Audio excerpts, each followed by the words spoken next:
The quiet of the early morning hours on October 17, 2017, was shattered by an unimaginable horror at 912 Carlisle Street in Colorado Springs. Shortly after 1 a.m., emergency dispatchers received frantic calls reporting a stabbing, sending police officers racing towards the unsuspecting family home. What they were about to encounter would be described by veteran officers as nothing short of horrific, an extremely gruesome scene that would sear itself into their memories.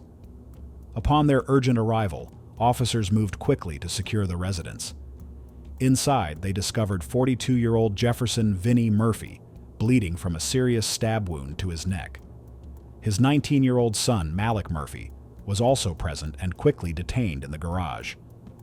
In those initial chaotic moments, the full extent of the tragedy was not yet apparent. Vinnie, despite his grievous injury, had managed to subdue Malik, holding him until the authorities arrived. But then, a new wave of terror rippled through the house. The children's grandmother, who also lived in the home, began to scream, her voice laced with anguish. "Sophia's been stabbed!" The officers' attention, initially focused on Vinnie and Malik, now shifted with a dreadful urgency. Their search led them to a devastating discovery.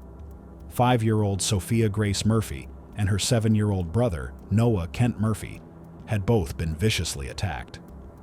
First responders, including police and AMR crews, launched desperate life-saving attempts, their training kicking in amidst the unfolding nightmare. The children, along with their father, were rushed to a nearby hospital. Tragically, despite the frantic efforts, Sophia and Noah would not survive their injuries. Vinnie Murphy would be the only one of the three to pull through. The sheer brutality of the attack, particularly against two small children, left even the most hardened professionals reeling. As Colorado Springs Police Lieutenant Howard Black would later state, "This is a very horrific scene, dealing with a 5-year-old and a 7-year-old.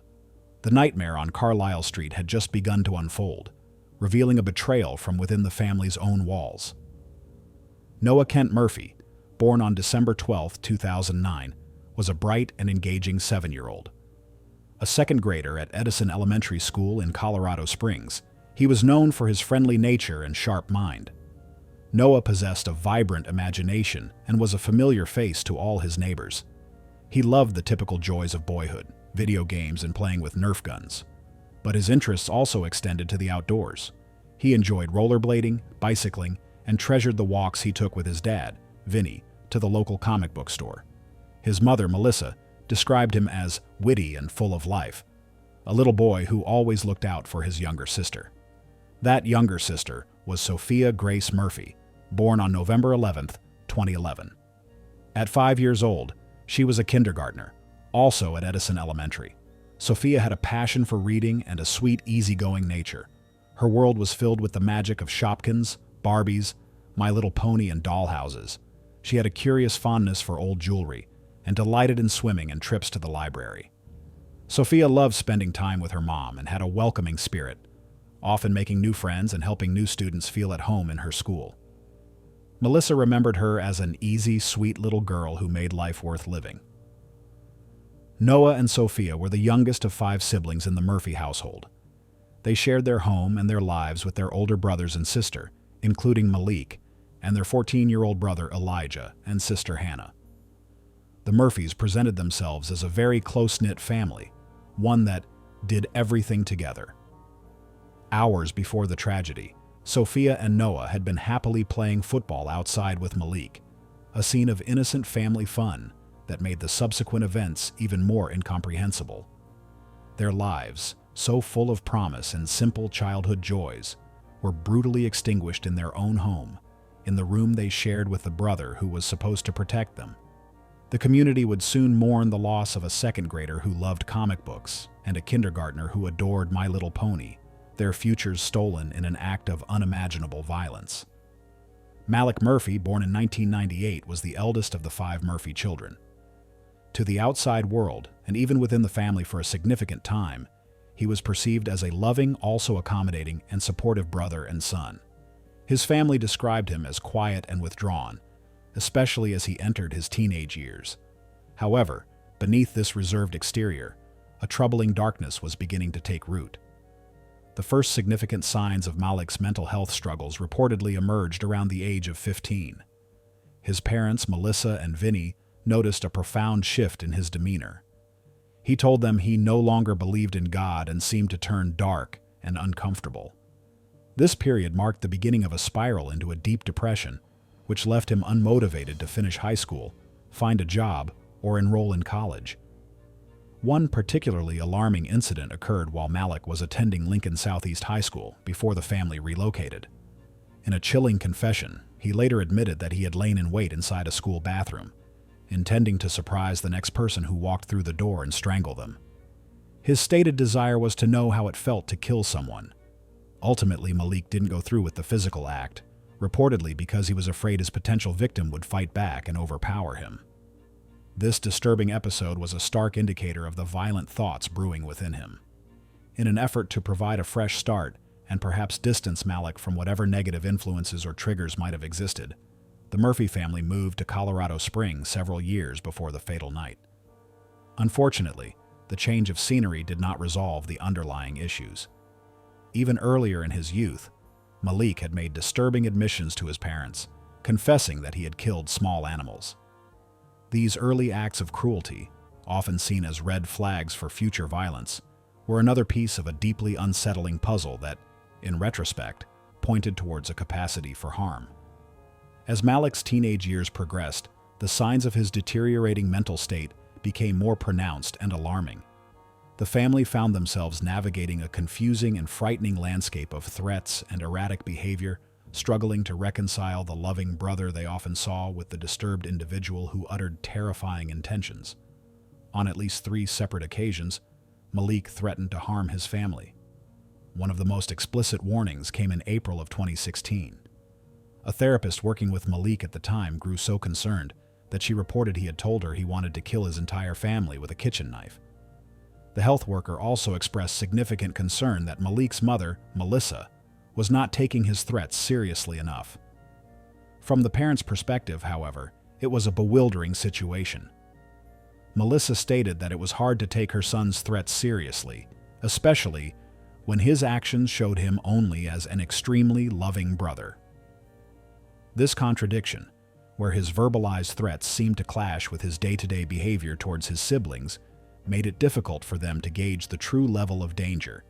He was the brother who often babysat Noah and Sophia, and was described by their grandfather as being very protective of them. In their attempts to help their son, the Murphys engaged extensively with the mental health system. Malik had been to 6 or 7 different psychiatric facilities in his life, including 3 visits to Aspen Point's Lighthouse in Colorado Springs, a short-term stabilization center. They tried various therapies, including psychoanalytic therapy, and he was placed on medications like Zoloft, often prescribed for depression. Professionals grappled with diagnosing him. He received a diagnosis of depression and antisocial personality disorder, the latter associated with homicidal ideations and a lack of regard for others' rights. One mental health professional believed he had bipolar disorder, though an official diagnosis was never made, and they stopped just short of diagnosing him with schizophrenia. No single label seemed to fit perfectly. As his parents said, no one had a real term for Malik. He went against the textbook. A neighbor also reported observing Malik with behavioral issues, having found him on their porch completely incoherent due to taking pills and drinking. Despite these interventions and observations, a clear path to stability for Malik remained elusive, and the underlying homicidal thoughts continued to fester, largely unseen or perhaps underestimated by those around him. The troubling incidents involving Malik were not confined to verbal threats or internal struggles. They sometimes spilled over into tangible, destructive actions. In March of 2017, just 7 months before the murders, Malik was arrested in Effingham, Illinois. Police there had received a report of a vehicle on fire, with a man dressed entirely in black calmly watching it burn. When an officer approached Malik, he turned and bluntly stated, "I set the car on fire." The vehicle was a white 2004 Ford Explorer belonging to his parents.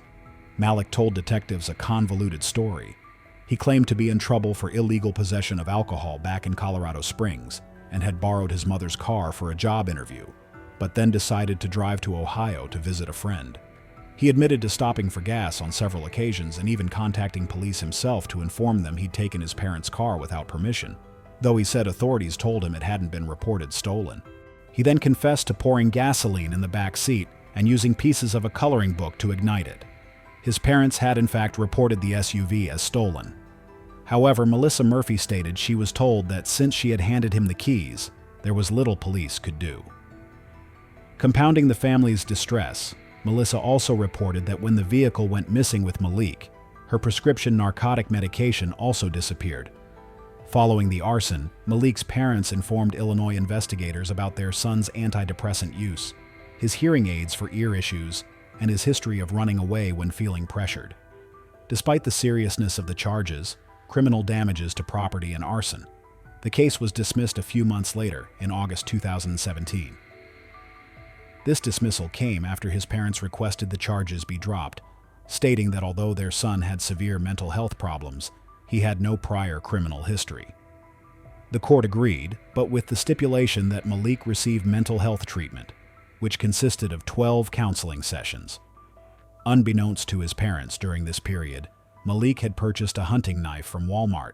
He later admitted to detectives that he bought this knife several months prior to the October attack with the explicit purpose of killing his family. His parents also became legally shut out of his mental health treatment once Malik turned 18. They claimed they were unaware he had recently decided to switch counselors and had no idea he was experiencing specific homicidal ideations.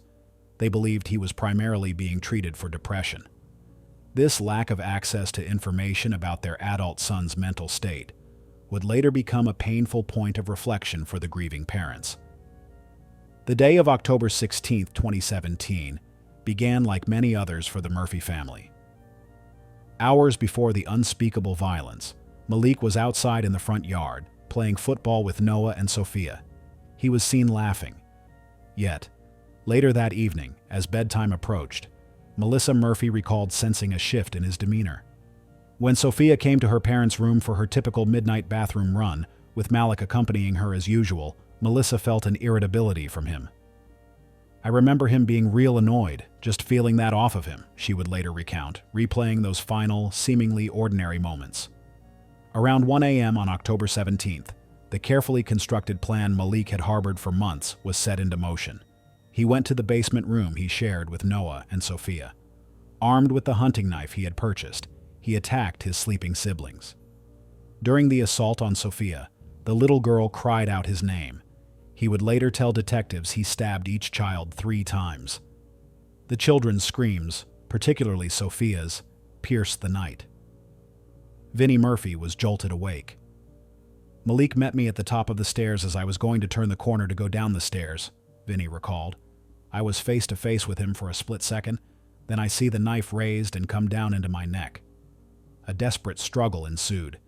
Vinnie, despite the knife lodged in his neck, fought back fiercely, punching Malik and managing to push his son into the garage, where he held him down. Melissa woke to the sounds of grown men screaming and found her husband and son fighting in the garage. "It was such confusion," she remembered. "Vinnie's still yelling, 'He stabbed me!' And Vinnie is reaching around me and he is still punching Malik." At this point, the fate of Noah and Sophia was still unknown to the parents. It was the children's grandmother, also in the house, who made the horrifying discovery. Her scream, "Sophia's been stabbed," sent Melissa running. "I don't know Sophia's upstairs, so I go running upstairs to the room and I find my Noah, and he's at the bottom," Melissa wept. "He was out of bed, he was on the floor, there was so much blood. I knew he was gone." Leaving Noah, she raced to find Sophia, who, despite her fatal injuries, had managed to make her way up the stairs and was found outside her parents' bedroom door. "All she wanted was me," Melissa said. Their 14-year-old son, Elijah, bravely called 911 amidst the chaos, while his sister Hannah somehow slept through the initial terrifying events. The family's sanctuary had become a scene of unimaginable carnage.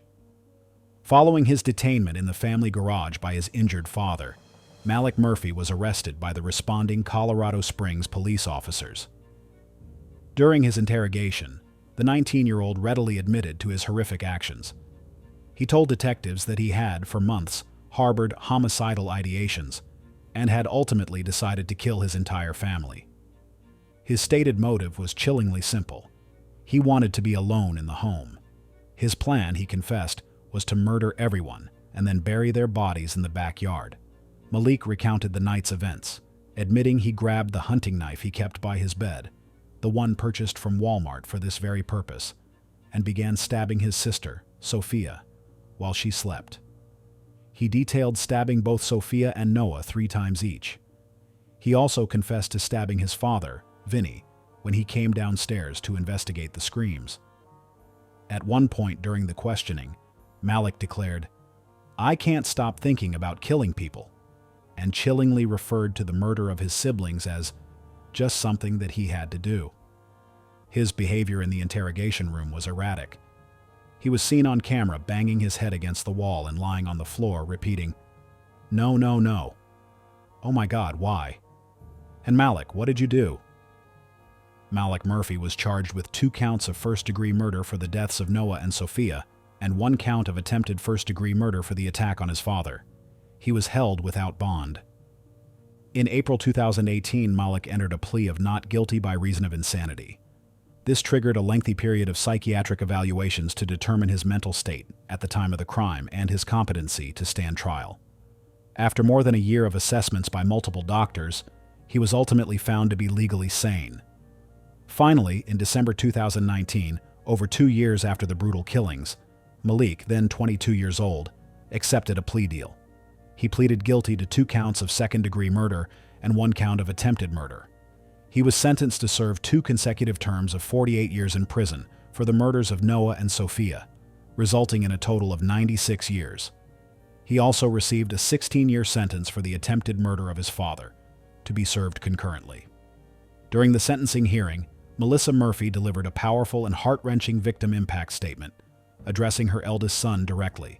"How dare you, Malik," she exclaimed, "commit the most unspeakable act towards your own little brother, sister, and father.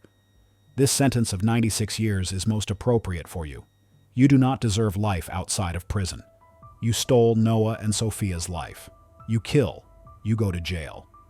She also acknowledged the complex interplay of factors, stating, "I believe that evil and mental illness is responsible for what Malik did. Malik has a real mental illness that somehow was able to either go diagnosed incorrectly or diagnosed at all. And it is a terrible damn shame, sincerely." The murders of Noah and Sophia Murphy sent shockwaves of grief and disbelief far beyond their family home. The Colorado Springs community reeled from the news of 2 young children killed in such a brutal manner, allegedly by their own brother. Marcus Mason, the children's uncle, voiced the family's profound devastation. "We are living the worst nightmare. This can't be real." He expressed the torment of knowing the children had to go out terrified with a family member doing that to them. Shortly after their deaths, a vigil was held at Flanagan Park in Colorado Springs. More than a dozen people gathered, lighting candles to honor the memories of 5-year-old Sophia and 7-year-old Noah. Pink and blue balloons were released as neighbors and friends tried to comprehend the unthinkable. One attendee, visibly shaken, remarked, "It's hard, especially when you see the kids out playing all the time." The community's shock was palpable. Many had seen Malik playing with his younger siblings and could not reconcile that image with the accused killer. The children's funeral was held on Monday, October 23, 2017, at Mountain Springs Church, a place where they had enjoyed Bible study classes. They were later buried side by side at the Evergreen Cemetery in El Paso County, Colorado. For Melissa and Vinnie Murphy, the aftermath was a daily struggle with an unbearable reality.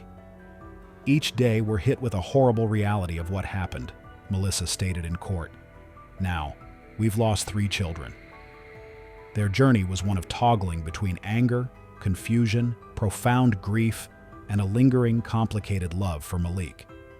"Some moments in the day we're so angry at Malik that it's a good thing that we're not left in a room alone with him," Melissa admitted months after the attack. Yet, she also confessed, "And then, there's other moments and days where I just grieve the loss of my son. I love Malik. I don't hate him. A mother's love doesn't just shut off like a switch. The path to forgiveness was, as Vinny described, a very interesting, winding road. While in jail, Malik reportedly told a 9 News reporter he was extremely sorry for his actions, claiming it wasn't at all like him. His parents, leaning heavily on their faith, family, and community support, spoke of their hope to eventually find forgiveness, though the pain remained raw. They also voiced concerns about the mental health system, highlighting the faultiness that, in their view, enables families to not be successful, particularly when laws prevented them from being involved in Malik's treatment once he turned 18. They felt that if a more comprehensive inventory of Malik's life and mental status had been possible, the tragedy might have been averted. Their story became a tragic call for greater awareness and support for families grappling with severe mental illness.